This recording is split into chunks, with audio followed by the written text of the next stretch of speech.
Welcome, everybody, to a bonus episode of Carnivorous Grandma Speaks. I'm super excited today to be here with my good friend Carnivore Kipp. Hey, Kipp. Hey Robin, what's special about this is, it's always great when somebody gets to have you on their podcast or their live stream or whatever. But what's even more special is whenever they invite you back twice. So thank you so much for having me a second time. You are so welcome, Kipp. I just enjoyed our conversation so much. I was like, okay, so I've definitely got to have Kipp back. So I had so many questions for you when you came on to do your interview, and we didn't even get to talk about food and eating. So I'm like, okay, so we got to have another meeting so we can talk about food. That sounds great to me. So how you been doing? Well, since uh, I looked back at the last live stream that we had, and so it's been 4 months since that live stream, and there has been so much go on in the past 4 months. And I guess to make it a shorter story, so like whenever I met or had the stream with you, it was right before my barbecue meetup, I believe. And after that Mhm. barbecue meetup, around that time I went off the rails big time and I put back on 50 pounds exactly. Like whenever I checked the scale, I was up 50 pounds. But whenever I checked the scale the other day, I was down 49 of those 50 pounds. So but what's crazy, and I want people to realize by me saying that, is always remember it's so much harder to put that weight back off than it is to put it on.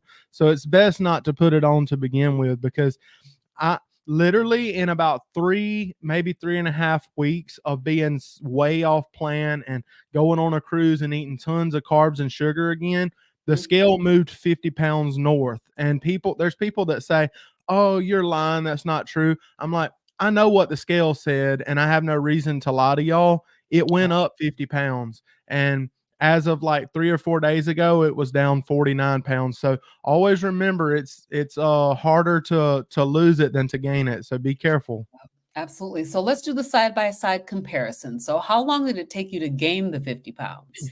3 weeks. And And it took 3 months to lose 49 pounds. that is crazy, but that is the way it works. I mean, that is the way it works. And those of us who have been yo-yo dieters, which I have been all of my life until now, know this, that I remember on my in my keto days, I would go off the rails for the weekend and would gain 10 pounds.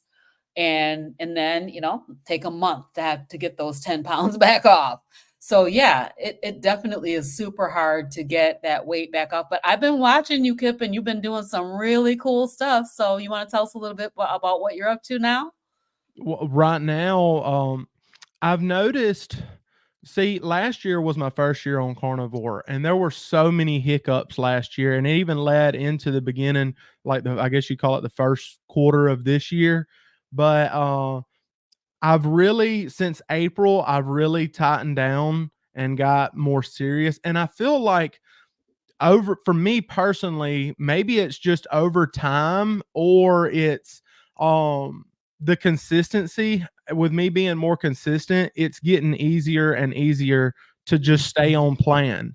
Now, in the past, if I wanted to go off plan, I would have like a bunch of crazy stuff. Now if I go off plan, I have like mushrooms or pickles or something like that. But I don't have the stuff that I used to. I used to, when I would go off plan, I'd go to Popeyes and have all kind of different stuff.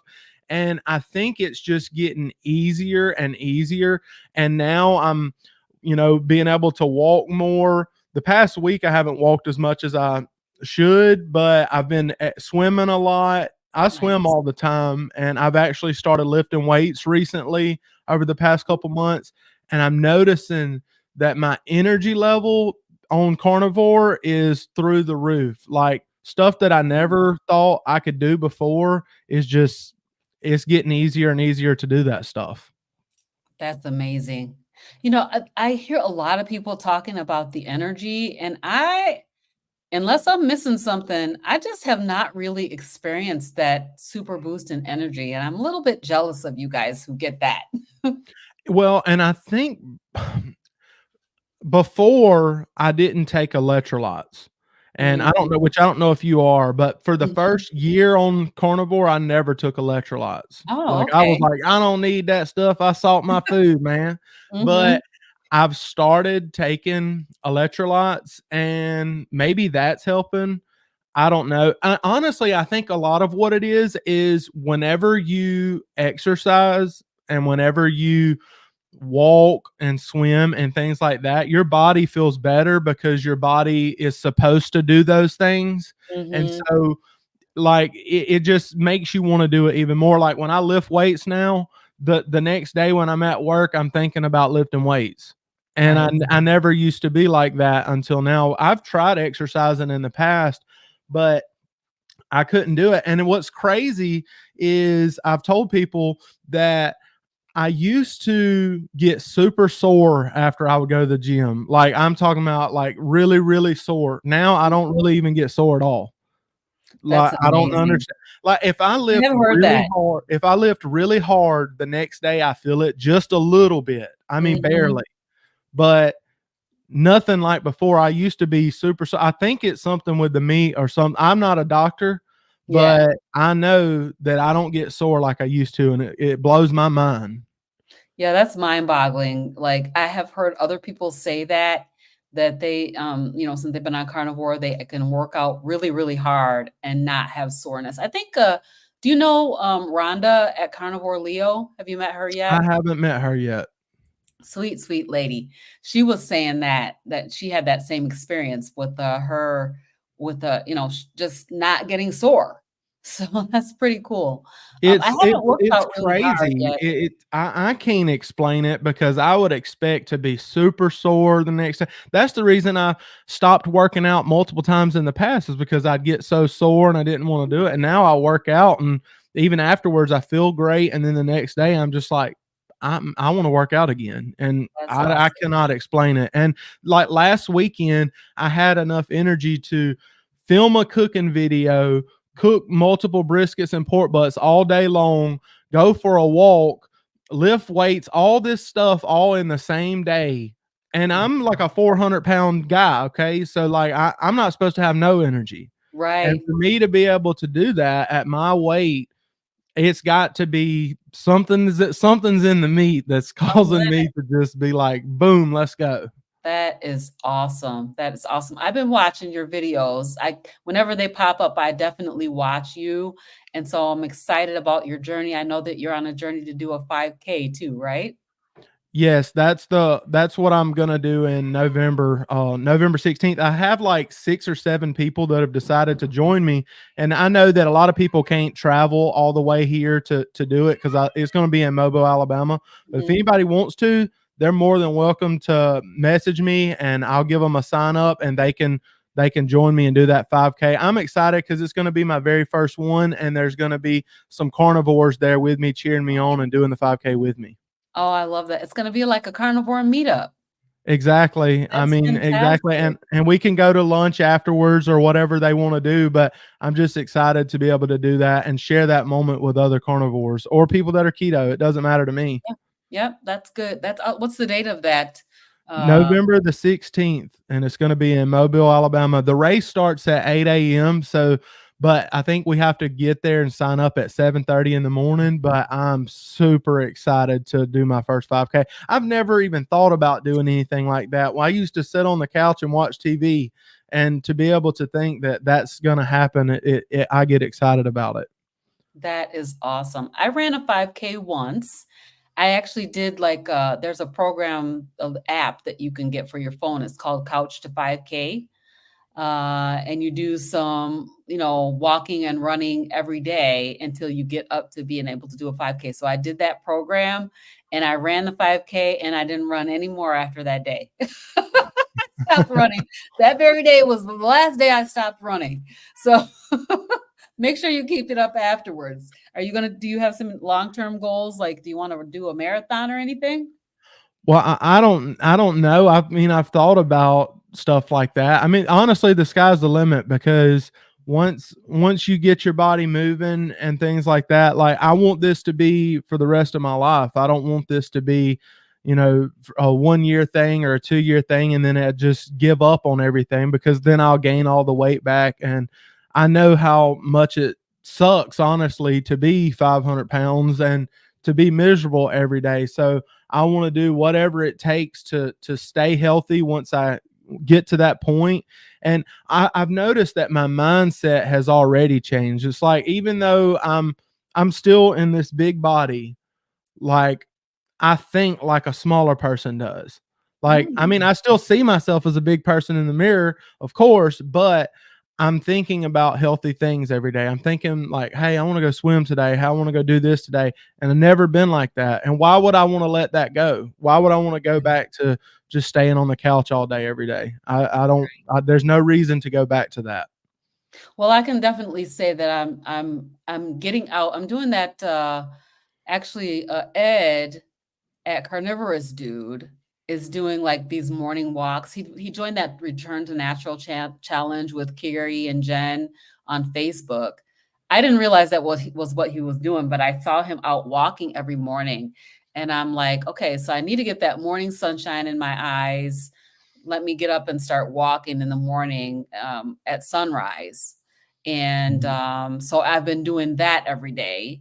I missed maybe 1 or 2 days and walked later in the day, but yeah, so that has been helpful. So I can say that for that purpose, I've been able to get myself up and make myself go do that in the mornings. So Mhm. that's been maybe I have a little bit of energy. Yeah, you have more energy than me then, because mornings are the worst for me. Like Really? I still, even people talk about bouncing out of the bed on Carnivore in the morning. I'm not that person. Like whenever I, get up in the morning, I like to sleep in a little bit if I can and get up closer to time to get ready for work. But then like in the evening time, I'm full of energy and I want to go do things. Whereas Nice. before, like man, before Carnivore, after lunch, I was done because I was eating a bunch of carbs and sugar, and Yep. it was game over. I wasn't even productive at work before after lunch. Like, I don't Right. even know why I was there after lunch, because I was just sleepy. I'm And sure that a lot of companies see a big drop off in productivity after the lunch meal because everybody gets that. yeah, Everybody not no gets that more, tired. not me, not now. I'm ready to Yeah, go all day. nice. That is awesome.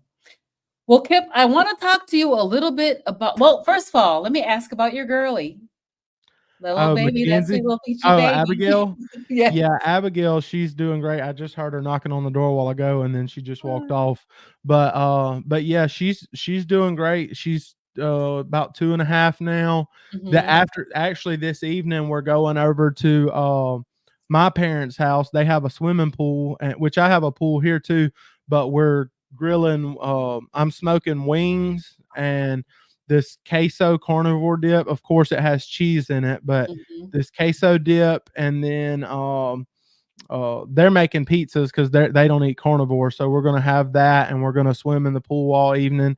And Abigail's really excited to go do that, but she's Oh. doing good, and my wife Mackenzie's doing good. We're all doing good here. How about you and your family?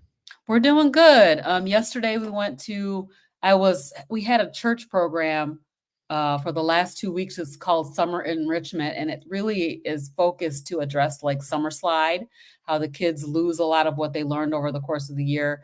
So, they're doing all of their, math, reading, writing, social studies, all the subjects, but they're also learning the Bible stories and having all that. So it's kind of like a summer Bible camp, but with Mhm. school too. Yeah, I was really excited. It was either a week ago or 2 weeks ago. My daughter Abigail, they every like once a month at my church, we have the children get up and sing. Like all the children in the church, they'll Oh, sing.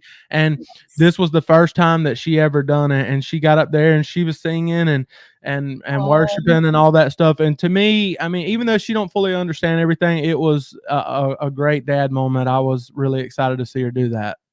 that is awesome. I love that. I love that. Little baby worshipers. Oh, yeah, Awesome. she lifted up her hands, and I was like, "Go, Oh, girl." yeah. So we went to a theme park yesterday and took that group. We chartered a bus and took a group. We live in Michigan, so we took them to a place called Michigan's Adventure, and so that's what I've been up to. Is I've been working from the church every day of this 2 week program, and then I took the day off yesterday to go and be part of the field trip. So that was a lot of fun. That's awesome. That's Yep, awesome. yep. So here is what United Carnivore has to say. He says, "We are what we repeatedly think and do. Walking is an absolute game changer." Absolutely. Yep. I was 370, 422, 22, and now 190 consistently. Gratitude every single day. Yes. That That's is true. incredible. Thank you, United Carnivore. That's 100%. That's it right there. Grateful every day. Grateful to be alive. I love what Dr. Kilt says. I was thinking about it this morning. Thank you, God, Lord Creator, for the day, and then whatever else your prayer is, but just thanking God and being grateful for every single day is just absolutely awesome. For sure. So Absolutely. We're blessed. we are so blessed. So I am Jazzy Dude is here. Jazzy Jude is here. Sorry, Jazzy Jude from San Diego. Hey, San Diego. Good to see you, And then Jude. we got another one. Your carnivore rock stars. Keep up the great work. Food is our medicine, and the game of life is self development. Absolutely, 100%. Thank you very much. And then Shelly's here. Hi, Shelly. Um, the anniversary on Carnivore will be August 1st. Congratulations. Oh my gosh, that's so close. I'm off all my medications and feeling fantastic at 59. Carnivore is the healing way. That is amazing. I love that. That's Awesome. awesome, Shelly. Let us know in the comments how many medications you came off of. Yes. So did you have any of that, Kip? Were you on any medications or anything that you were able to get rid Well of? well, some of the stuff that I was prescribed, I wasn't taking like I was supposed to, Mhm. but just because 'cause I'm hard-headed. But, I was supposed to be taking stuff for acid reflux. It's called I don't forget, it was Ergo something, but Okay. I was supposed to take that, and I didn't ever take it, but what's crazy is I didn't take that, but I took Tums almost every time I ate because the reflux and everything. A lot of times, if I was getting ready to eat a big meal, I would pop two Tums and eat them, and then eat the meal afterwards, just to in preparation for that meal because I knew what was going to happen. And within a week, I didn't have to take Tums anymore. Wow. I don't. I used to be in so much pain a lot of not constantly. I'm not going to say that I was like one of those people that was in pain 24/7, Mhm. but I would get in pain different times throughout the week to the point where I would have to take ibuprofen and Tylenol and all these different things I would just take over the counter, and I don't never have to take it anymore unless something really bad happens to me. Then I will, like, I pulled a muscle a while back working out, Mhm. and I took a little bit of ibuprofen, which I mean, and it helped me in that moment. But I don't take stuff like that unless I really really feel like I need it.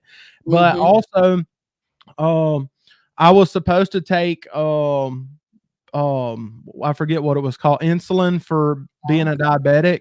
Mhm. I was When the doctor diagnosed me with diabetes, I had done research on keto in the past, and I had been on keto for on and off multiple times, and so I knew that I could reverse diabetes if I would be strict and stay on plan. So when the Mhm. doctor diagnosed me with diabetes and was telling me, "Hey, you need to take all this stuff," I was like, "Do I want to do that, or do I really want to try to beat this on my own?" So I told the doctor in the doctor's office, I said, "Look, will you give me like so long?" I might have told him 6 months or something like that, and just see how I'm doing.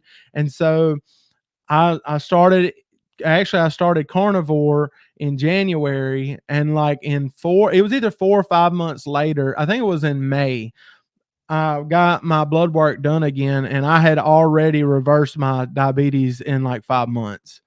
And That so is incredible. That is a story that needs to be told, Kip. That is because diabetes is supposed to be incurable. That's Crying. exactly what I said, and I have, family a family member that is a nurse, and that they don't even know what to say because I was so it was and I know I didn't take any diabetes medication Mhm. whatsoever because I was like, "Let me try. Let me Yeah. try." And when I started Carnivore, I mean, it just happened. I have no reason to lie to y'all. I'm not getting paid big bucks to Right. lie. Right. It just it works. If you'll just stick with it, it works, and it's just changing my life. Absolutely. I know that I think Carrie and team are doing a diabetes sort of talk coming up either here tonight or tomorrow. I'm not sure what day it is. I think Mhm. it's today, actually, that they're doing that whole big thing.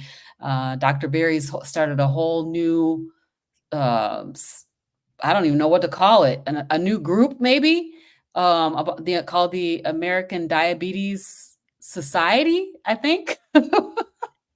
Oh, yeah, so they're starting, like, a whole new, like, movement or organization, it kinda sounds Mhm, like to mhm. that'd be cool. I Yeah, hope that because gets some traction because, like, the way things are right now and a lot of the information that's out there getting pumped out to the public is, like, false. it's just false, 100% Yep. false. And it's a real bummer. But so Kip here cured his diabetes. I don't know if you're on that side or the other side. Cured his diabetes with food. And I always like to say, why take medicine for what food can cure? That you can cure it with food, right? And Yeah. I believe in that wholeheartedly. Like, why would you take Ozempic to lose weight when you can lose weight eating food? Yeah. Yeah, I mean, you could look at it like by eating food, or you could look at it by not eating certain foods because, like, Right, I yep. was eating meat already, but Mhm. the meat wasn't the problem, it was all the things I was having with it. So by Absolutely. taking certain foods out of the equation, the Mhm. problem was resolved. Your body already wanted meat to begin with, but, like, we were throwing all these different things in there like donuts and all this other different stuff, and when you remove everything else, you're really removing the problem, and there's some Yes. people that are able to introduce a few things in and like that want to do like a more keto version and they'll Mhm. introduce like some avocados and nuts and berries if that's what they choose to do, and some of Right. those people they do fine. Mhm. But yeah, a majority of the food that's at the grocery store is junk. It's not even real food. Right. It wasn't grown. It wasn't, an animal that was raised. It's a bunch of stuff that was got 50 different ingredients all slammed in one little box, Right. and Yep. it destroys Most of people's it you can't health. read. Yeah, Most of most it of it you don't even know what it it's is. real. Exactly. 100%. So, you asked a question. Let me just pop this up. So Shelly says, I came off of 4 medications, including blood pressure meds. I had a Wow. heart attack at 49. Oh, that's scary stuff. And was on all kinds of cardiology medications. And now I'm metabolically healthy and it brought my insulin down. That's awesome. So the Yeah. one thing that I came off of, I have been relatively healthy physically. I cured my hypertension with keto a few years back because I knew that hypertension could be cured by going on a low carb diet. Mhm. But I still had this anxiety. So about, I don't know, I guess it's getting close on 2 years ago now. I went to my doc and said, hey, I have so much anxiety. I cannot function. I'm not going to be able to function in daily life. I need you to put me on medication for this. So Mhm. she did. And about a year ago, I came off of that medication for anxiety. Mhm. So I still have some anxiety, but I don't need medication to control it. And I believe that ultimately will be controlled or alleviated through eating proper food. Mhm. But yeah, so that's the one medication that I was on. Um, I have allergies. Well, I still have a little bit of allergies, but I had terrible allergies. Like every season, all year round, I had to take 2 Zyrtec a day plus Benadryl at night. So my Wow. allergies went away. Last spring, I didn't have any allergies. I could not believe it. I'm like, everybody else is coughing, sneezing, got the nasal drainage and all that business going on. And I was just like, wait a minute. Do carnivores not have allergies? I don't I never think about it, but I didn't have allergies all the time like some people, but I had issues with my sinuses way more than I do now. I Mhm. hardly ever, and I've almost noticed that maybe it gets worse with me now whenever I have a bunch of cheese. And I Uh-huh. don't know why that might be because I don't do as much research as some of these people do. Yeah. But I I come to think of it, like, whenever I have cheese sometimes, I feel like my sinuses get a little bit woke up and a little bit I don't know. I need to Yeah. research that. Yeah, that probably is a thing. I know I just recently, I had cut out kind of heavy cream, sweeteners, all these things I cut out for a while. And just before July, like maybe a week and a half before July, I brought back in heavy cream in my coffee. 1 tablespoon of heavy cream a day for 1 week, and my eczema went crazy, flared completely up. So there's Wow. something going on with the dairy. And so right now I'm not having cheese. And I I'm love having cheese, cheese like, tonight, so oh, man, I just can't imagine living a life without cheese because I yeah, love cheese, and I yeah, it's know the that best. some people have issues with it. We'll see. I haven't allowed myself to think about whether or not I'm having a sensitivity to cheese. Yeah, I tell people sometimes that, like, I know that I feel like I should never have cheese, but cheese is kinda my guilty pleasure. That's my thing of, like, when I feel like I wanna be just a hair off plan, but not Mhm. way off of my normal Right. plan, I'll have something with some cheese in it or something like that. Like, no, a while back, I cooked a ribeye and put some mushrooms and cheese on top of it, and, Mm. it was delicious. It wasn't as good if I just had just a ribeye, but it was way better than going to, like, Burger King and getting a Whopper, it was way Right. better than that. Absolutely, absolutely. Speaking of Burger King, I literally had a terrible reaction with my eczema to Burger King beef patties. I ordered Wow. Burger King beef patties, and whatever they put on their beef, I think it's 100% beef. Mhm. No, no fillers or anything. I went and looked it up, but they do put on their burger patties, they put something with canola oil, and they put this a spice, whatever their seasoning is, it has, something that caused my eczema to flare up really bad. So I was like, "Dang, beef patties? That sucks." Yeah, because you can't get a whole lot cleaner than that whenever you're going Right. out. If you're going Yeah. out to eat somewhere, that's about as clean as you can get. Mhm. Yep, just get the burger patties. Yeah, and Exactly. back to what you said about the blood pressure a while ago, I Mhm. did wanna let everybody know that I still am on 1 blood pressure medication. I used to take what was called HCTZ, but I switched to lisinopril because 'cause I've been a little bit of research and talking to some people in the carnivore community. Mhm. They felt like that might be a better option for now Yeah. because even though I'm on carnivore, I still have high blood pressure right now, and I think a lot of what it is I'm still a heavy guy. I feel Mm. like as I get my weight down and get into, like, more of a normal range, I feel like my blood pressure is gonna continue to lower, and it has lowered some, Mhm. but right now I'm still taking lisinopril, so that's the only medication that I take is that for my blood pressure. That's awesome, and I know eventually that's going away too, so Yep.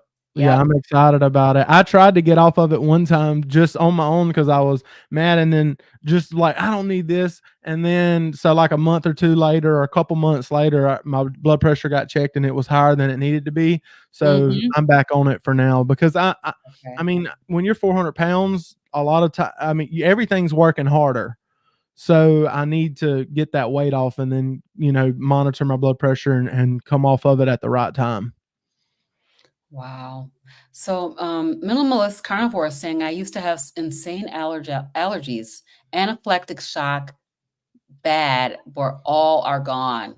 Absolutely. That's amazing. This is Chad, Minimalist Carnivore. He's got a great channel too, by the way. Cool. Hey, Chad. Nice to meet you.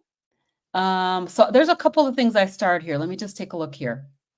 So Shelly's saying I came off of we already looked at that one. Let's go to the next one. Sorry about that.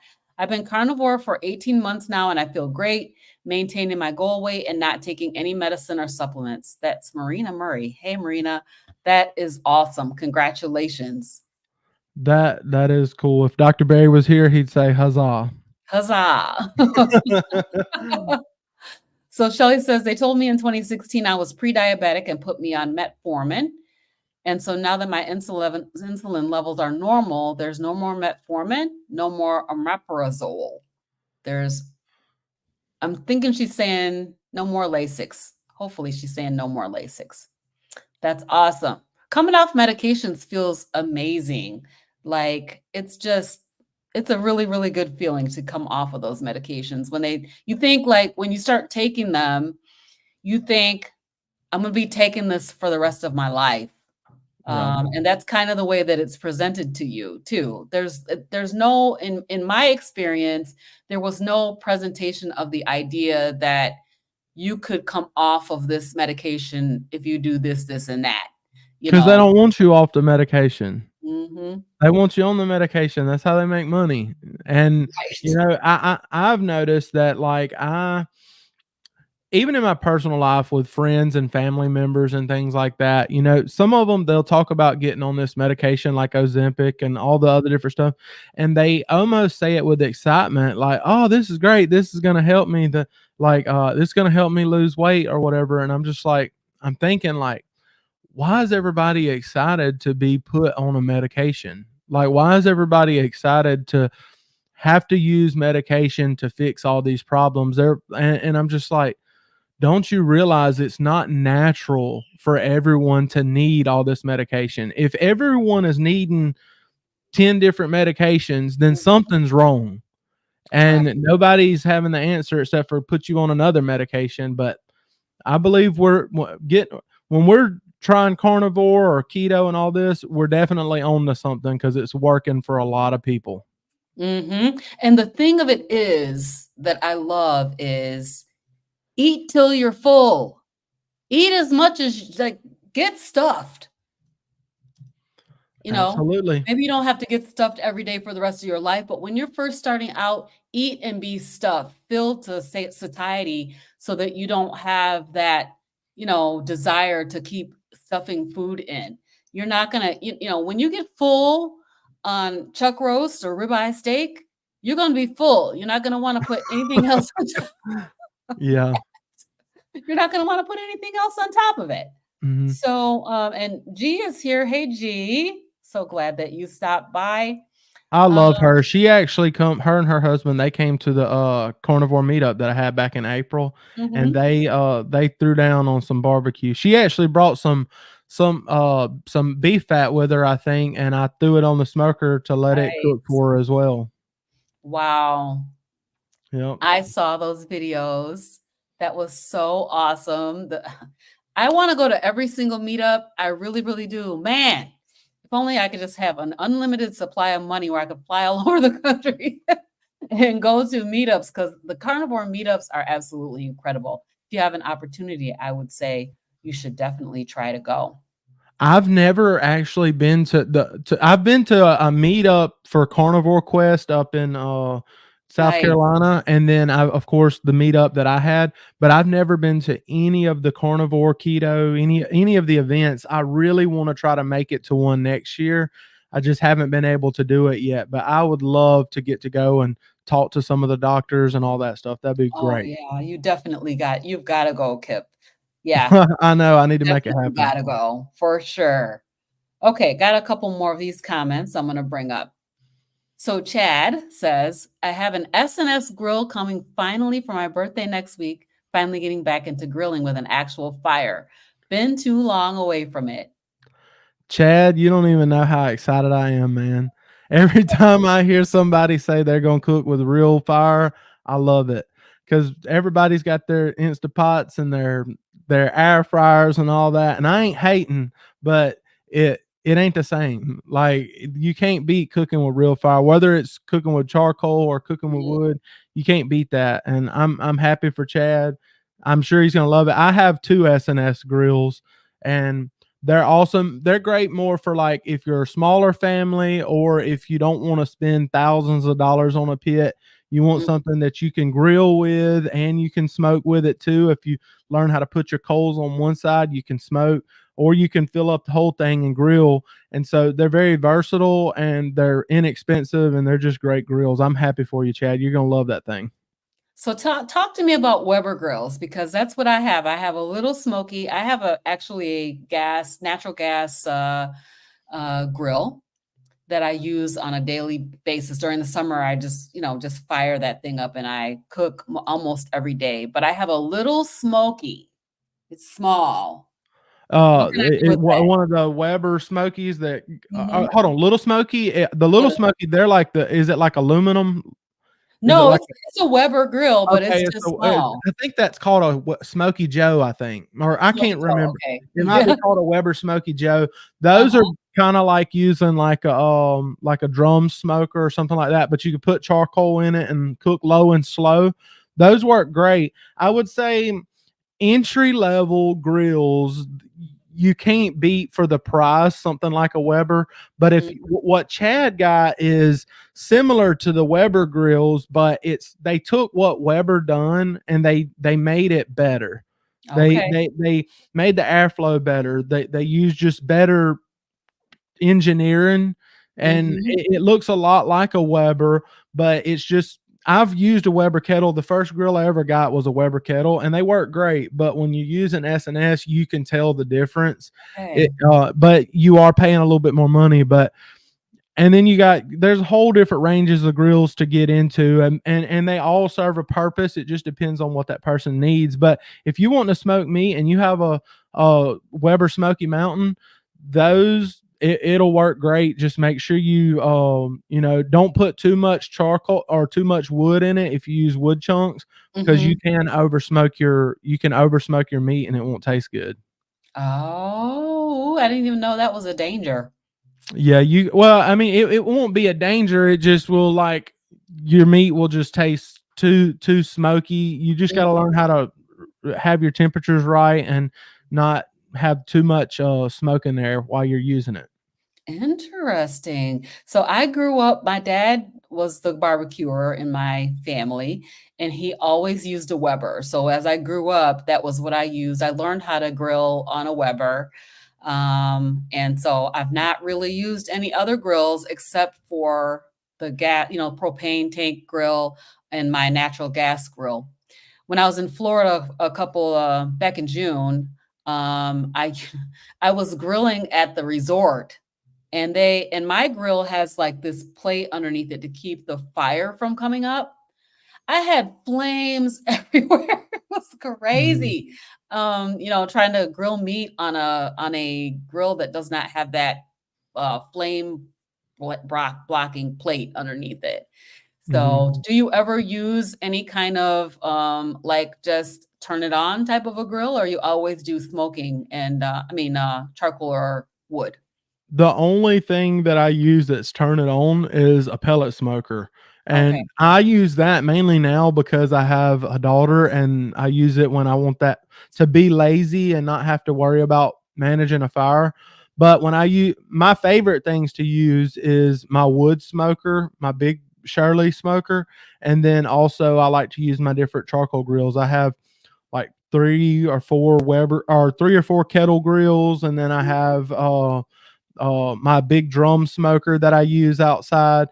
And back to the kettle grills, I or grills in general, I don't recommend anything hardly ever from any box stores or anything like that unless you're on the budget, like low budget, and you want to get a Weber, then I would recommend it. Mm. But any of the really cheap like Charbroil and all those brands, I don't recommend any of that stuff. They only last 1 year and then you got to buy a new one.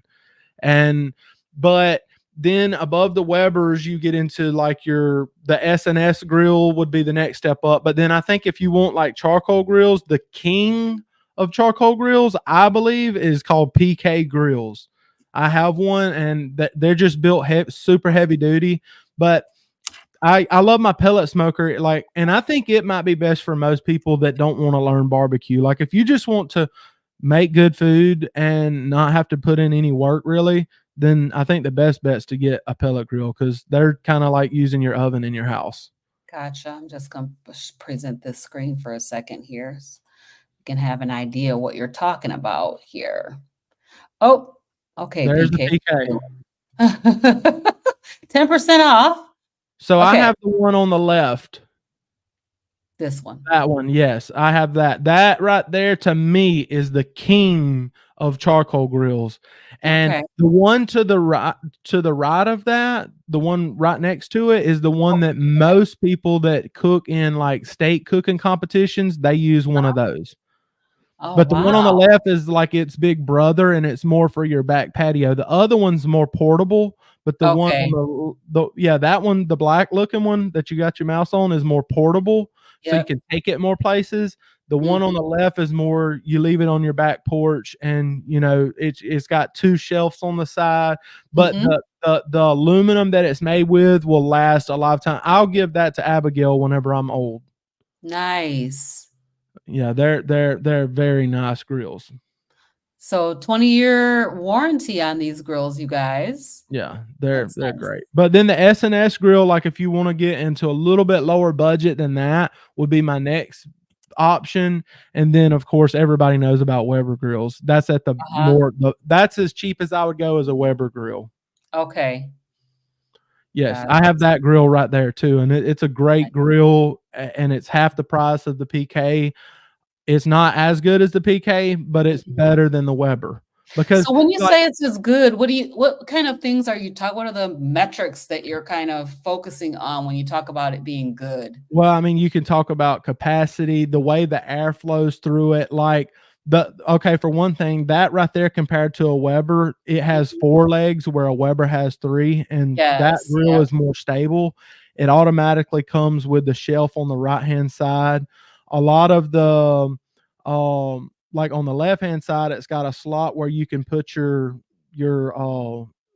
top the lid on it whenever you're Oh, not using nice. it. Mhm. Also, a lot of people that don't know barbecue don't know this, but Weber puts their thermometer on the wrong side.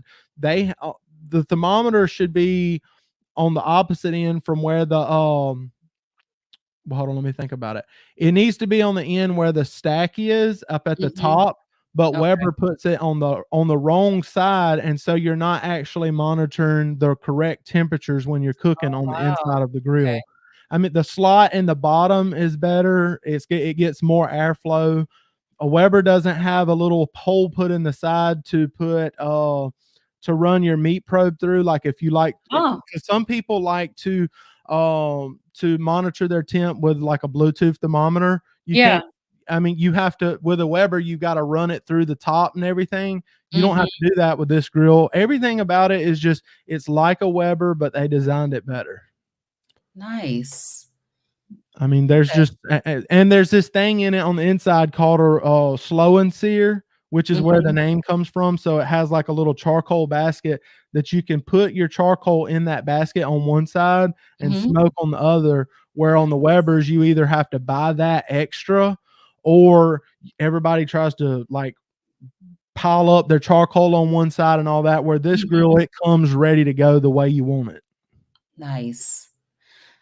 So, talk to me about this because I think this is a problem with my Weber grill. First of all, my Weber does not have a temperature probe. I Which is cannot tell it crazy. how That's hot it another is. thing that is not as good about the Weber. I mean, if you're gonna have a grill, you need to know what your temps are inside the grill Mhm. when you got the lid shut, and it should have that.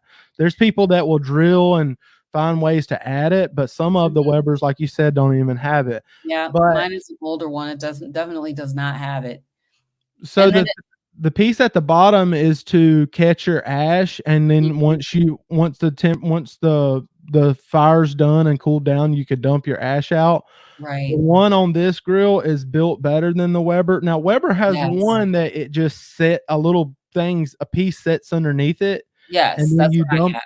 Okay, so this is better because if it's a windy day or anything like that, your ash is Mhm. gonna stay contained in that bucket, and then you Mhm. just dump the bucket out, and because if you just have the one that looks like a aluminum plate underneath Yep. it, Mhm. then, like, your ash can go everywhere, and you don't want that whenever you got hot ash going in there, you can start a Yeah. fire. And so Exactly. that is a better thing that they do, and Weber has one like that, but this Mhm. one is better it's a better design than the Weber one. Okay. Yeah, so I have the one that has that little tray, and it fits in this little these little like clips, I will call them. And that thing is so easy to just drop and drop all those ashes out of there. And you don't know. It's really inconvenient. So I kind of like this design because it's like a I'm sure that yeah, it's got a handle on it, so you can just pull this out and empty it rather than having that tray, which is I mean, if it gets off Yeah. balance, those ashes are just going Yeah, underneath. it's like a bucket kinda, and so you Mhm. lift it just a little bit, and then you spin it to the right, and it releases, and then Yeah. it'll come right out, and you go dump it wherever you want to. But like and also, a lot of people don't think about this, but on the Weber grill see, that's the thing that you can put charcoal in. You can Okay. put charcoal inside of there, and then on the left-hand side of the picture, you can Mhm. put your meat over there and then use it just Yeah. like a smoker instead of a grill, Okay. just like Yeah. that. Nice. So if you wanna do that, you can put your charcoal here and put you a couple pieces of wood chunks. You can Mm, get wood chunks at Walmart where the grilling section is. Put, yeah. like, 2 or 3 of them in there, and then you got a smoker. Nice. I mean, it's not hard to do, Beautiful. just keep your temps down. It's a good looking machine. I like the way that it looks. Oh, yeah, that I mean, there and like I said, but now you can get into pellet grills if you want that ease. You can Mhm. get into drum smokers, like, there's some affordable drum smokers, and then there's some that are on up there. I have one that's probably around $1,000. I Oh, think it's the wow. best drum smoker that they make. It's called a Mhm. Hunsaker drum smoker. Okay. But, it just depends on what you wanna do with barbecue. If you just wanna make good food and not learn the art, or if you really wanna learn how to cook barbecue. Yeah, I kind of want to learn to. I've been doing barbecue since. I mean, like I said, I learned it from my dad. He taught Mhm. me how to cook on the grill, but I don't think I'm nowhere near an expert at it. I No. can do it. I know how to work my fire. Of course, I don't have nothing that tells me the temperature inside. I've never even thought about probing my meat that was on the grill, which is like the perfect thing to do. But as you said, you would have to run that if it's a wired probe, you got to run it down through the top. And I Yeah. just didn't even occur to me to do that. But that grill has like, do you see that smoke hole on the left-hand side of the picture? Mhm. Right there, there's a thing that says smoke hole. All you do is take your finger and move it to the left or move it to the right. Yep, right there. You move it to the left or you move it to the right, and you run your probe through it. Nice. I mean, it's Wow. little details like that that Yeah. separate the okay grills from the great ones. Yeah, And it's that's things that they thought about when they designed it to make it the mhm, be but also that grate on top of there. Okay, mhm. so on a normal Weber grill, you can put the grate in there, and it's the same size grate, but you can't spin the grate. On Right. that one, you can spin the grate 360 degrees the whole time What? you're cooking. So, like, if you wanna put it over the coals, you just spin the grate, and then if you Oh wanna my put it gosh, that's crazy. yeah, and so where on a Weber, your grate, when you set it in there, that's where it That's it. stays. That's it. Yeah. Oh, But on that one, wow. if it's getting too hot, you can just spin the grate and it'll move the meat, and if you want more heat, you just move it back over the fire. Wow. So, I That's mean, they really thought it out when they designed it. yeah. So the other thing too is that I'm looking at the way this grill top is sitting, Yes. and the Weber grill top, it just has like a little hook Yes. on it, and you gotta Yep. hook it onto the side. And if you don't have that thing in the right position to Yep, hang it, then it's you have to awkward. spin it and figure out how to Yep. put it, but this one, you can just set it right down in that slot. They designed it that way, and that comes into play too, like, if you're really into barbecue, to learn the wind and all that stuff because, like, let's say I'm cooking at an event Mhm. and it's a really windy day. So if Yeah. it's a really windy day, I have to block some of that wind off of my Right. grill. So like Yes. whenever I open the lid, I'll have the grill positioned in a way that that lid will block the wind Mhm. so that like there's not wind ripping in there, Right. making my coal bed bigger than I need it to be when I'm checking the temp. You can use that as a barrier to block the wind while you're cooking. But Wow. on the Weber one, the piece is more at the top, so the lid doesn't sit way up high like that. It sits way No. down at the bottom of the grill. Right. Exactly. Yep. It hangs down Yep. and hangs on like a hook on It's the just on the it's just side. better. I mean, but it's Yes. another Nice. it's a higher price point, but it's a better Mhm. product. Most definitely. Wow. I could talk grills with you all day. This can turn from an hour to a 5-hour live stream. So talk to me about this grill. My stepdad, he does smoking. He's really perfected brisket. Honestly, it's the best brisket I've ever had. But I wanted to ask you, he got a BFG. Have you heard of the BFG? Yeah, I've heard of that brand. I can't remember if they bought Green Mountain Grills or something like that, but Mhm, I've heard them. I actually seen one of their trailer smokers because they have a big one too that's like a little back end of a trailer. I seen mhm, one on Facebook Marketplace the other day. I've never cooked on them, but I've heard that they make good grills. I've mhm, heard that they're like a good product. I'm a Shirley fanboy. I like Lone Star Grills. I like brand I used to like Yoder smokers a lot. Now mhm. I hate the paint on them, but I've never cooked. That's a Rectech grill right there. Yeah, Oh, is that the RecTech. one he's got? That's what he's got. Okay, so that the BFG is not the brand. The BFG actually stands for a cuss word. Uh, Oh, so, oops. but it's big F grill, if you know what I Oh. mean. But the brand of that grill is a Rectech, and Yes. that's the and it's a great pellet grill. Like, for the money, if you need to cook a lot, I would say most people don't need one that big. I Mhm. have the one that's one size smaller than that, which is if you Okay. go to Rectech's website, it'll show you the one that's called the XL. That's the one that I have. And Okay. Yeah. but that one right there, you can cook a lot of pork butts on there, but Yeah. most people don't need it. But that is a great pellet grill if you want a pellet grill. Now, my Yeah. dream pellet grill, if I could have any pellet grill in the world, it would be a Pitts and Spitz. They make the It's fit. best. Pitts and Spitz makes the best pellet grill in the world. I believe it. I truly believe it, but I can't buy one right now. I can't afford it. I hear you there. I really somebody up here said I was they were looking at the Kamado Joe. That's a Here it good is. charcoal ceramic grill. That okay, so I look at the Kamado Joe against the green egg, and I compare Mhm. it to kind of like how the S&S grill innovated and made the Weber kettle better. That's how Kamado Joe is. They took what the green Oh. egg done because everybody's heard of the green egg. So Mhm. the green egg has the big green ceramic grill. Well, the Kamado Joe has the red version, and they took Right. what green egg done and they made everything better. They Wow. they made the airflow better. They made different. It's just different innovation. And where green egg Mhm. is like we've been doing it the same way forever. We're just going to keep doing it this way, and they're missing opportunities because people are saying, "Hey, why don't we do this instead?" And Kamado Joe's doing it. Yeah. That right there, if I was buying a ceramic grill, that would be the one I would buy as a Kamado Joe.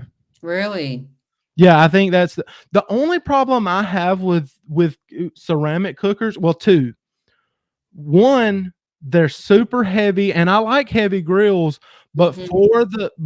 for the size and the weight of it, you don't get a whole lot of cooking capacity. Like Yeah, that that's thing, what I was thinking. you don't get a lot. Okay, so for as much as it weighs, I can cook the same amount of food on my kettle grill as you can on that for a quarter of the price. Mhm. And that's the thing, but they are great and they hold temperatures phenomenal. Like if you Mm, get it dialed into 250 degrees, it will yeah. stay there all day. Wow. But you don't get about you get about the same amount of cooking space as you do on a kettle grill for 5 times the price, 10 times the price, some of them. But Wow. yeah, if I wanted a that's the reason against something like that, I prefer a drum smoker because it cooks Mhm. similar. It cooks off the like your fire's down low, but you're cooking above the fire. Yes. But when you're the difference with a drum smoker is your fat drippings from the food is dripping down onto straight onto the fire.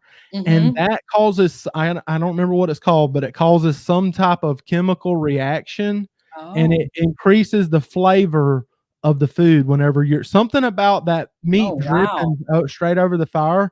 produces a better product at the end. And Interesting. I don't know why. It's I had just no idea. it does. And so, like, if you're cooking on that, because that has like a shield that's shielding in the middle between the food and the fire. I would Mhm. rather something that doesn't have the shield. Like if you pull up a Hunsaker drum smoker, Okay, hold on one sec. Hunts Hunsaker. Hun Hunsaker Grill. And Shelly said that the green eggs are fantastic. That the one on the left, Okay. See if we can bring it up. if it'll All come right. up.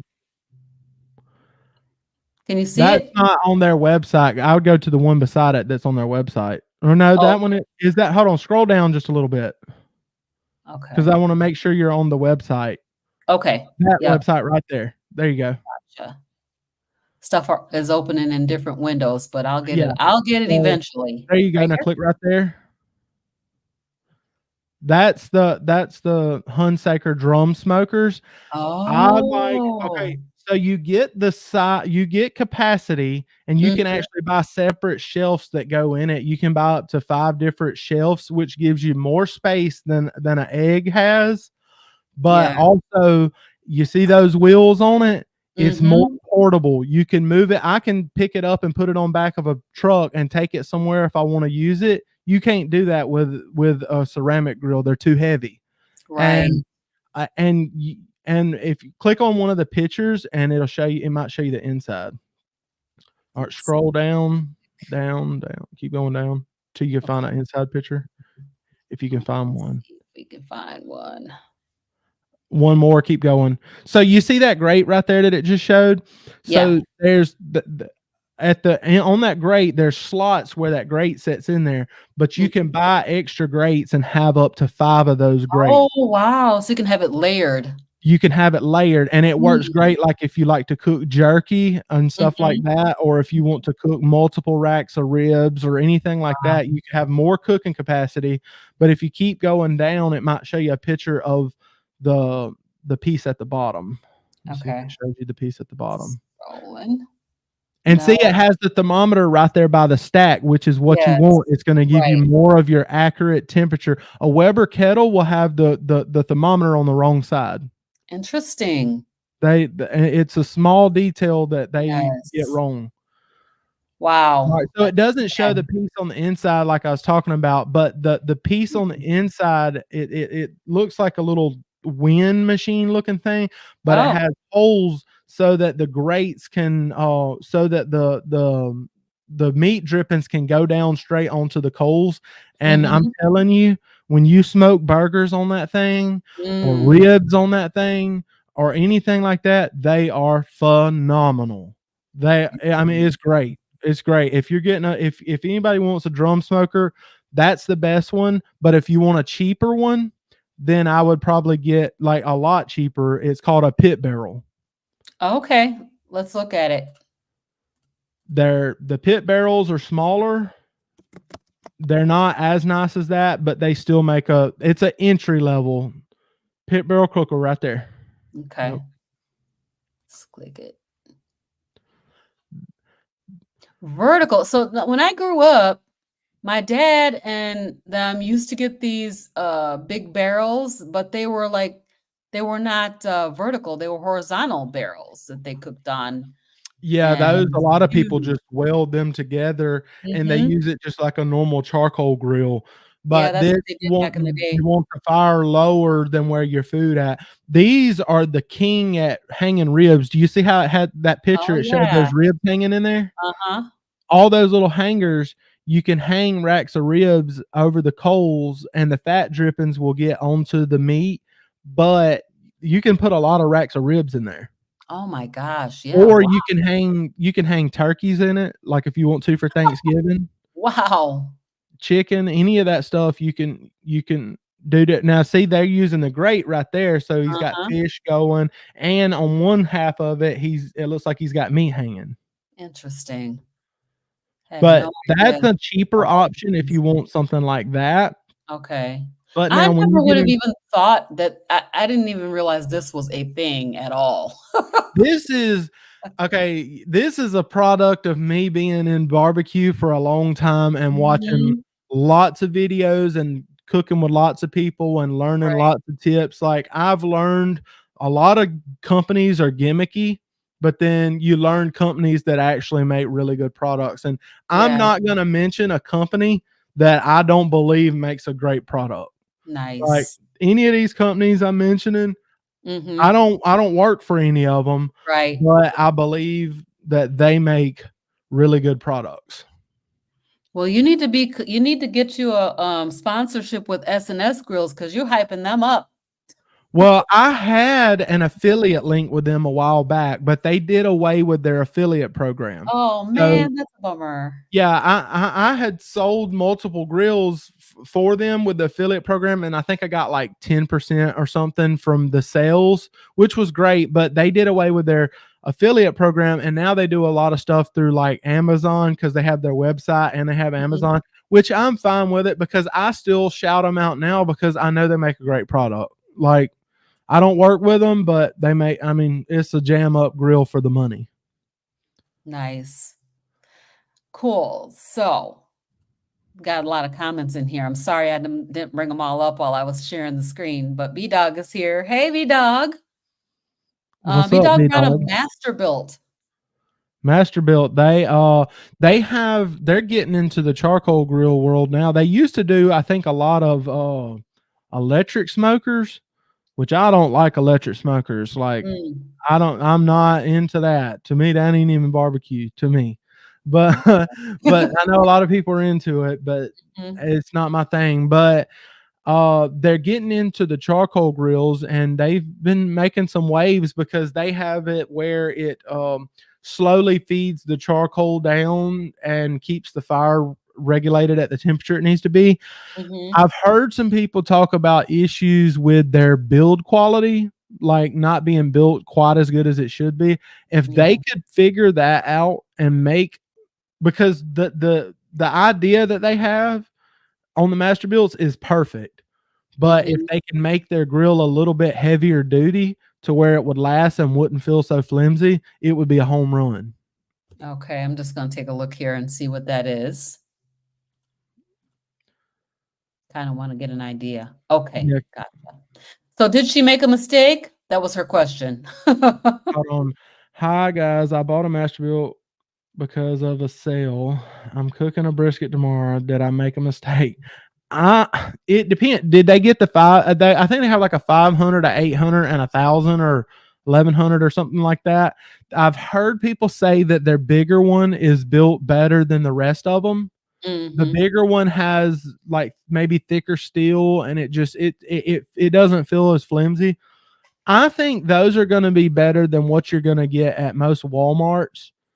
Like, I don't think that Masterbuilt's making a terrible product. I just think that they could improve it a little bit.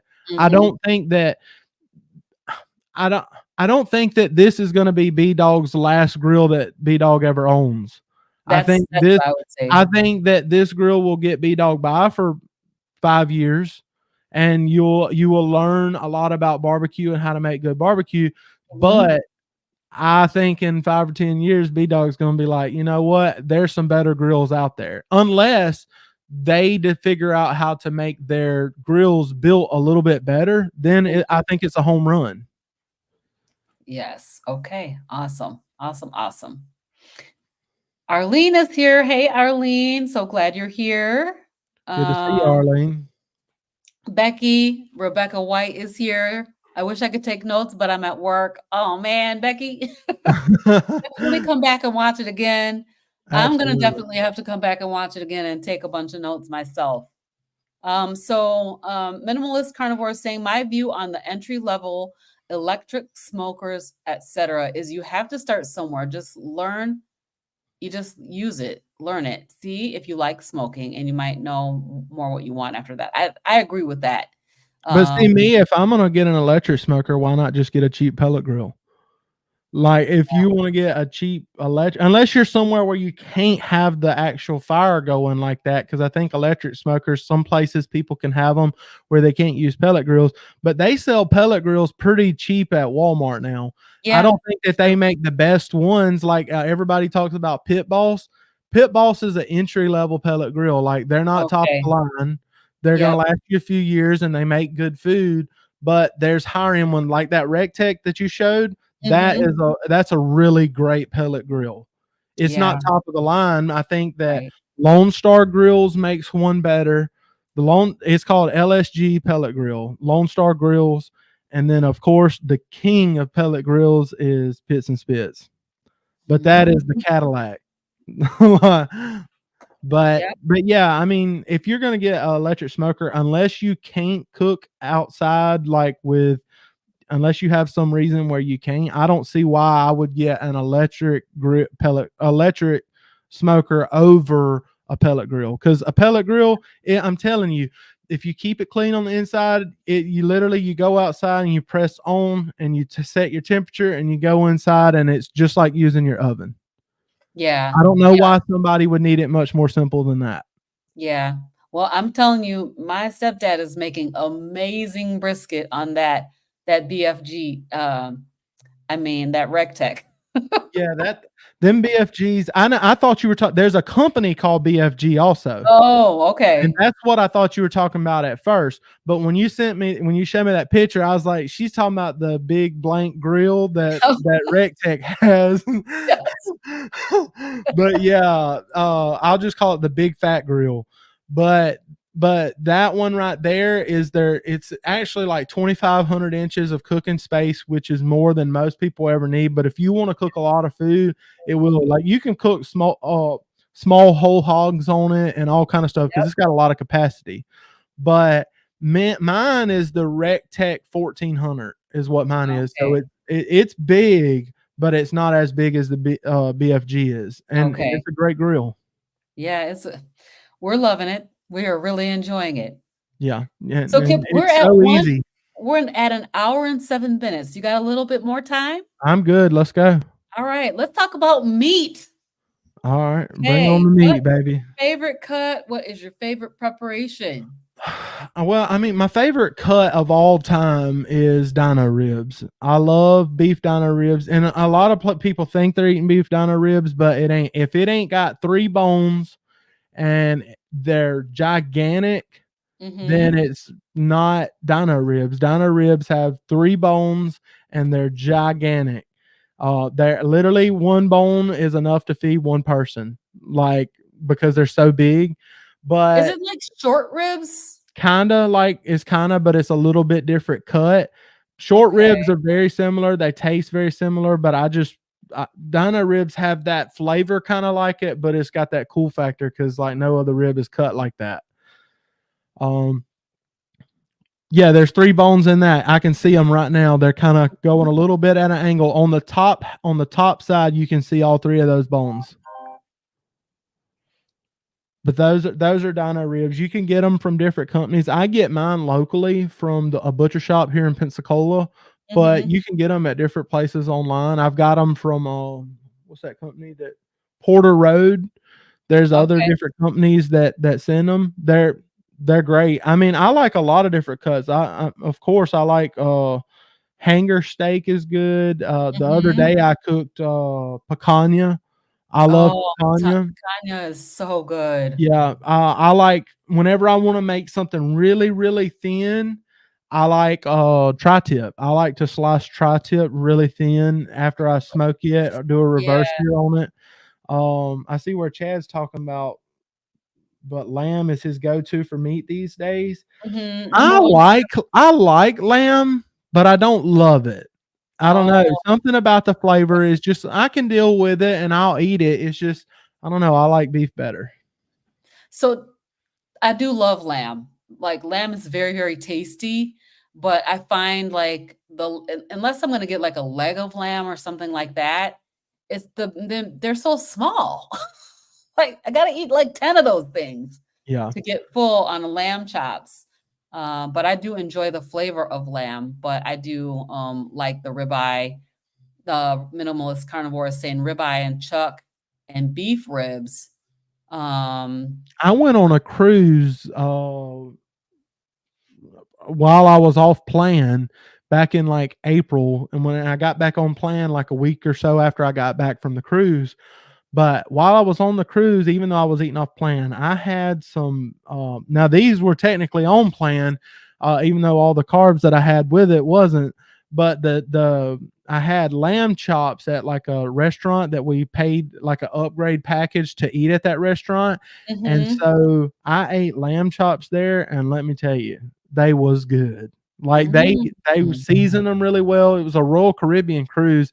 They were seasoned really good. They had a good char on them. I was surprised that on a ship out in the water, they could make lamb chops be that good, but they were very good that day. Wow, nice. I wanna just bring this up really quick. I was trying to figure out what is hanger steak? Is this like a hanging tender? Is that another I'm way to not sure if call it's it? called a hang okay, so in the barbecue world, people call it the butcher's cut. A lot of people do because Mhm, there's okay, you see on the top side of that one on the right, you see that white line close to the top mhm. going across? Yep, Yeah. Okay. So you don't eat that part. So when you get a hanger steak, you wanna take your knife and run it down both sides of that white line, stay as close to it as you can, and cut the meat off of there because okay. that line right there is really chewy, like, you don't wanna eat it. It's easy to do, it takes just a minute. You just set it on a cutting board, and you just cut Mhm. right by that white line on one side and cut right by the white line on the other side, and then you have nothing but meat.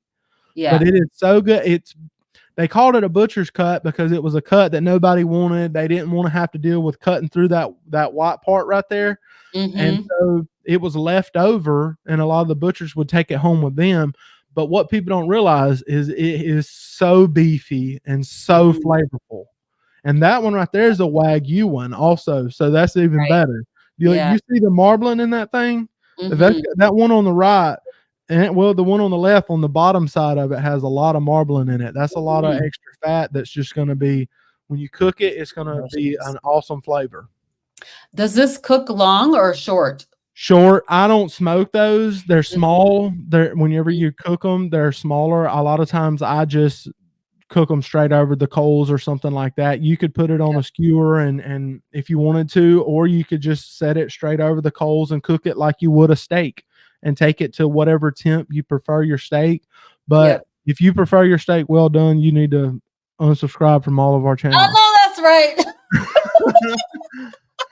Do not overcook the steak. So what happened to me was my mom and my stepdad went to, the Wagyu place that's near here.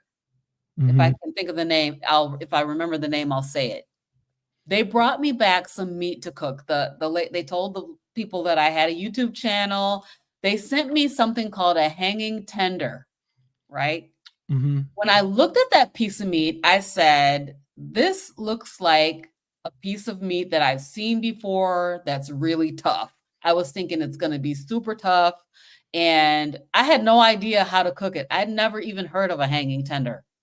And that thing was so tender and delicious. It was so good. It was Wagyu. Looking at that picture, a hanging tender looks like a hanger steak. Yeah. That right there, if the pictures that I'm seeing on Google is Mhm. right, then a hanging tender is a hanger steak.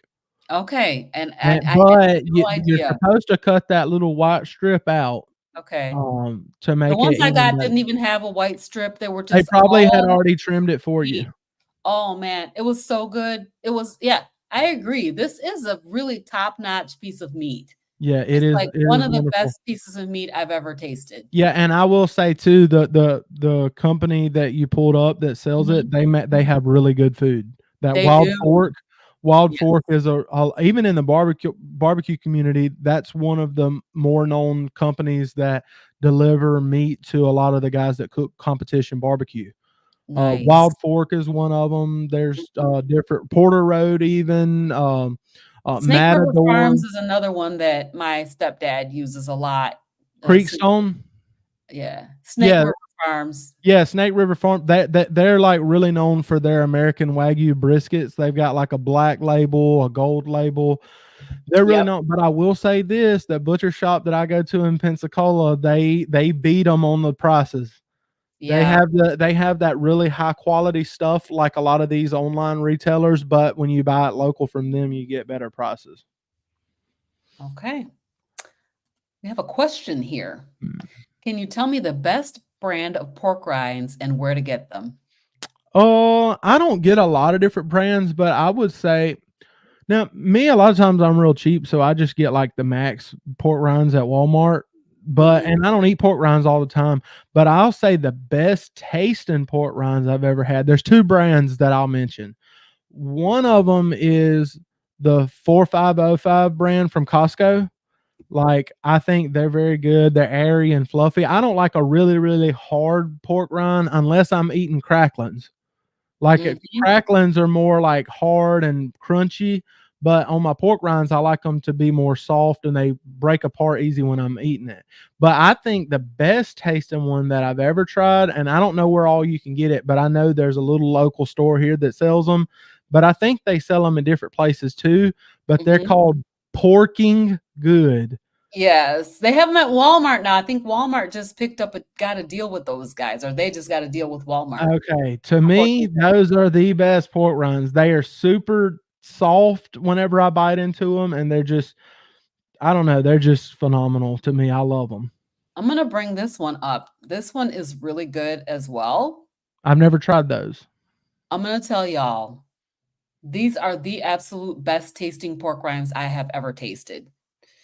And I get them at my local grocery store. It's called Meyer. I'm in Michigan.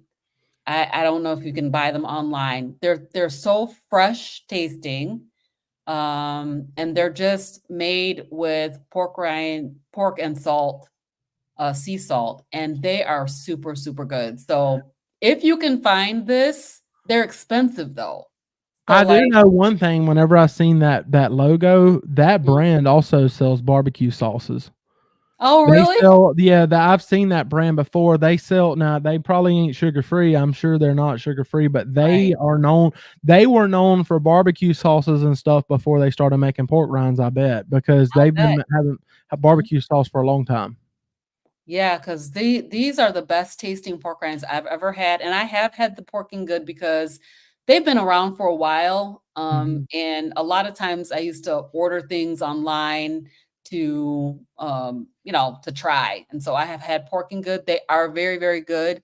They got some good flavors too if you use flavors, Yeah, but as far as just a pork rind, so I use a lot of times pork rinds for coating things, for frying things. If I want to make my heart attack chicken or heart attack pork chops or whatever, and fry them up in some beef tallow. I'll coat that sometimes. Even like, chicken breast, you can make like a chicken breast, how you would get it for a sandwich or something. yeah, And blitz these up and make them into pork rind panko. And it's really, really good. But these are yeah. the best I've ever tasted.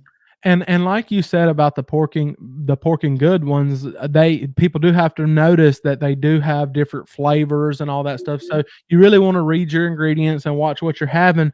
But if you're like me and you don't hardly ever eat pork rinds, so when you do, sometimes you might have a little bit of flavoring on them. To mhm, me, they're I think it's jalapeno cheddar or something like mhm. that, dude. That That sounds good. thing, I'm telling you, that right there is like crack. But Once you have it, you got to keep going because it's like they're the best to me. Is their jalapeno and cheddar one? They're so good. all right. So everybody's voting for Porking Good. So you can get them on Amazon. I hope you find some that you really like because for me, I love pork rinds. A lot of times when I'm eating cheese, I'll do like pork rind nachos. And like I said, I use them for breading things all the time.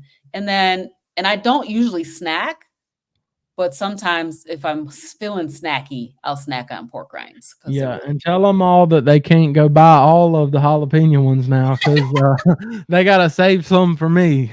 pork rinds and sour cream are dangerous combo. Yes, they are. I Absolutely. actually use them for, like, when I make queso, like, if I wanna have something a little off like, tonight, I'm making, like I ground up some fresh brisket into brisket burgers, so I'm actually using some of the brisket meat tonight, and I'm putting that with cheese well, I was a lot of times I use cream cheese in it too, but I'm not putting cream cheese in it.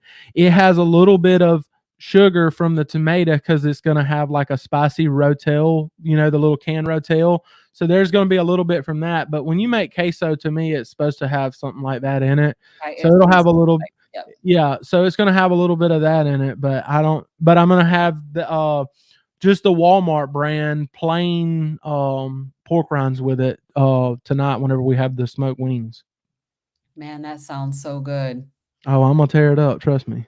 I love cheese, but I have a few more days of my July challenge, so I'm not gonna have any.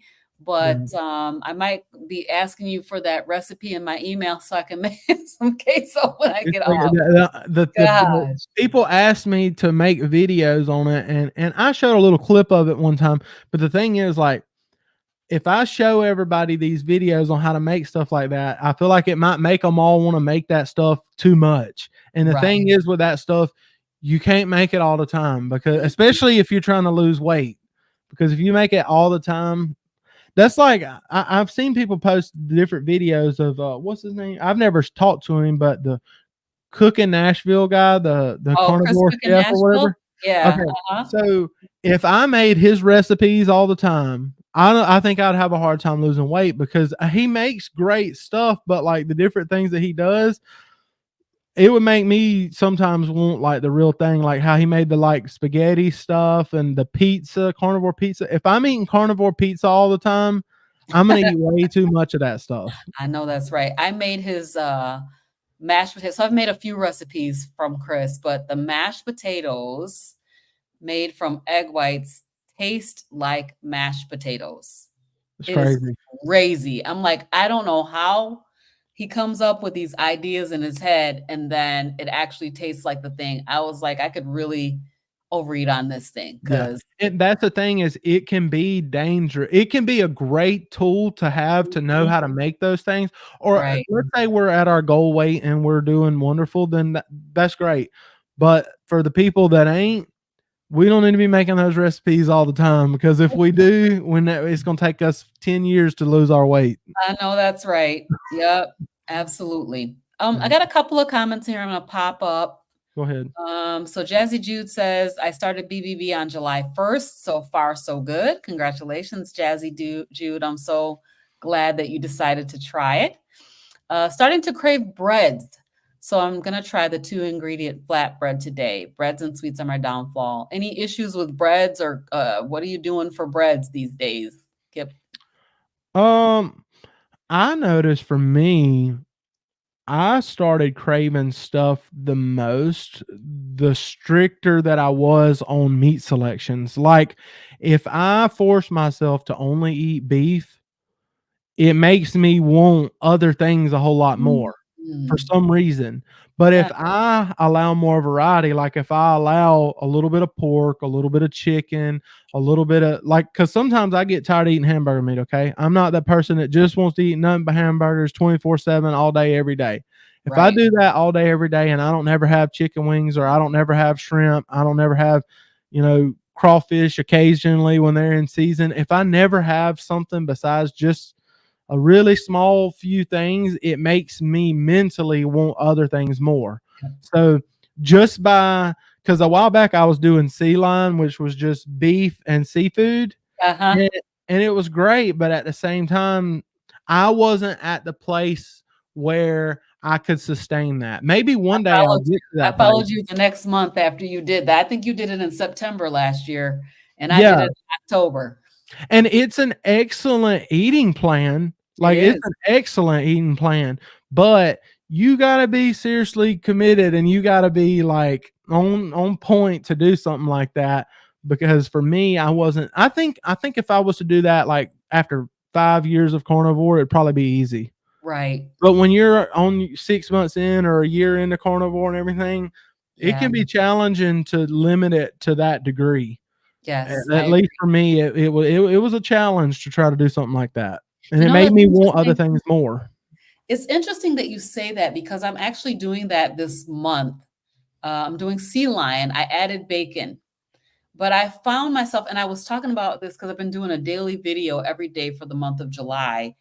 And I'm talking about how I'm having these cravings all of a sudden. All of a sudden, I'm wanting things that I have not wanted since I've been on carnivore. I've not even thought about having like sweets and all these different things. And that's just interesting that you say that when you restrict, sometimes it makes you want other things. Yeah, And I think I'm experiencing that. yeah. I was just grinning. Y'all probably can't see it, but my wife just sent me a picture. My daughter, she's asleep in the car. Oh, That's my heart right there, little Abigail. She's yes. taking her a nap. Oh, what a sweet girl. But yeah, I don't know with the cravings, Mhm. you got to I think too, the longer that you stay on plan, things do get a little easier. Yep. At least for me, things get easier. You get in a rhythm, you get in a routine, and it just naturally starts feeling a lot easier for me. I totally agree with that. All right. So I'm trying to see, do we have any questions? Here we go. One more question. What do you drink? Do you drink electrolyte water? I started a couple months ago when I started back this time. I started drinking the brand reached out. Well, I reached out to them and said, "Hey, I'd like to try this, and I've never tried it. Would y'all mind sending me some? And here's my channel." And so they sent it to me, and I don't work for them or anything like that, but they sent it to me for me to try, and I've got it again since then because I liked it so much.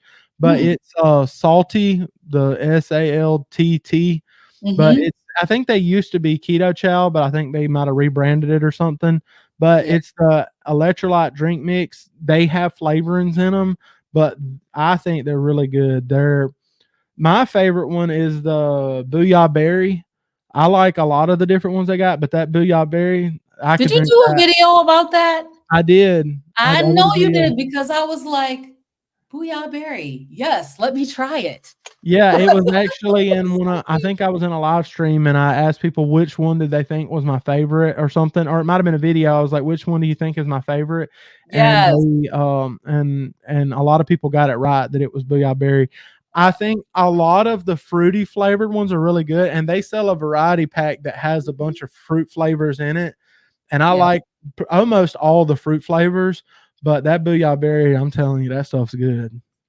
Yes, it I is. might make me a big old glass of that once I get off this live stream. I was gonna ask you if you were having any sweeteners, so that would mean, yes, that you're having a little bit of sweetener with the salty, but, salty is by Keto Chow, and so I think they have a side brand now that's called Salty, which is their electrolyte, mixes and stuff like that, and then they have their Keto Chow, which is like, that meal replacement, which is also very, very good, and Yeah, if the you're salty is kinda like Element, like the Yep, Element drink yep. mix or whatever. It's almost just like that, but it's cheaper. Like, It's it's a little bit cheaper. cheaper and I find that it has less of a salt taste. Like, the Element electrolytes are very, very salty. Yeah, and Um, that's what I like about it because I don't like my drink to be too salt. I don't like to feel like I have to pour it in, like, a whole gallon drink to be able to drink it. I'd rather be able to just pour it in, like, a tall glass and be able to drink that. yes. So Anthony says I got to replace this Diet Pepsi, and yes, you do. I was a Diet Coke person. I mean, love my Diet Coke. Yesterday was I went to that theme park, and it was the first time that I was so tempted to have a Diet Coke. And I just like white knuckled my way through that craving to have one and drank water all day. But yes, replace your Diet Pepsi. You can drink some sparkling water. That works really well. And then, I'm of drinking course, bubbly right now, sparkling mhm, water, but mhm, this is the lime one, so it's got some lime like natural natural flavors. flavors in it. Oh, it's got natural flavors. Nah, it's got a little bit in it, but I mean, compared to what I used to drink, this is pretty Yeah. good. I think it's a very good bridge for sure. Yeah. And a lot of people don't want to drink just water only, you know. Mhm. I don't think I do. I don't I'm drinking it now, but I don't know. But yeah, I do Sometimes like after I get done working out, and I know this is terrible, but sometimes after I get done working out, I'll go to the gas station and I'll get a Powerade Zero. Like, it's 0 sugar, but it still has some, like, sucralose or something like that in it. It's not the best thing in the world, but, I mean, it didn't kill me, and it didn't make me go eat a Big Mac, right. Exactly. Yep. you know? I agree. So B-Dog is saying that salty has no maltodextrin. So I think that element recently there has been some Conspiracy, conversation yeah. around the fact that they have a little bit of maltodextrin in their electrolytes. So that I is think I wanna say their ratios might be a little bit better than Elements too. I can't remember, but I think they might have took, like, what Element was doing and tried to Mhm. make it's competition, okay? So Yes, companies are gonna try to one up the next other company, and since exactly. Element was out first, I think Salty was like, "Hey, we're gonna try to take what they're doing and come up with a better ratio whenever we do it." So I think they might have a little bit one up, but then around that time, Element's like, "You know what we'll do? We'll come out with a drink." They got like a canned drink now, so Right. I'm sure Salty will come out with a drink. This is Right. competition, that's business, that's the way they do it. Exactly, and but since we're speaking about electrolytes, I just saw that Relight, which is by Redmond's Real Salt, they now have the stick packs of their electrolytes, Yeah, so I mean, they're it's jumping into good the for mix. everything. It's good for us all whenever you have a couple companies, not just one company having a Yes, monopoly on everything, because when exactly, you got multiple companies, then they have to compete with each other. exactly. So that'll be good for us. It'll be good for us. Hopefully, the drive those prices down for Yes, us. absolutely. Because some of them is like $50 for a 30-day supply, and I'm like, "Come on, man, get the price lower. You can do it."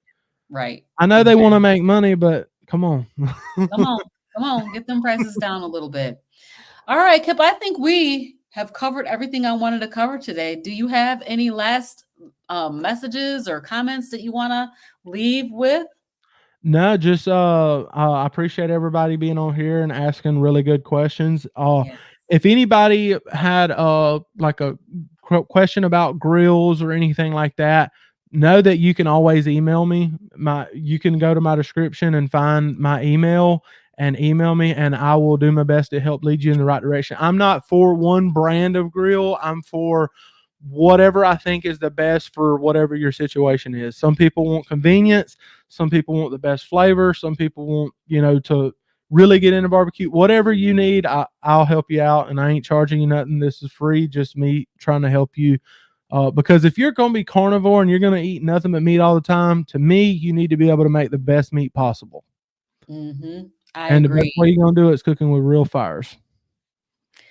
Absolutely. So I love Kip's channel. If you guys are, here from my channel, you guys go subscribe to Kip's channel at Carnivore Kip on YouTube and love what he's doing over here. He's got lots of great cooking videos, and I really appreciate you coming back, Kip, to just talk about food, cooking, grilling, and in eating. Yes, and I love talking with you, Miss Robin, and I hope that we get to do it again. I enjoy talking to you. I really do. Absolutely. All right, you guys. Well, we're gonna wrap it up for today, and I hope everybody continues to have a great weekend. I will be back here tonight at 5:30 p.m. Eastern with Brian Wick. Brian Nowicki from Wick Goes Carnivore. So come back and check us out and see what he's got to say. Thanks again, Kipp. We'll see All you right. guys Thank next you. time. Take care, everybody.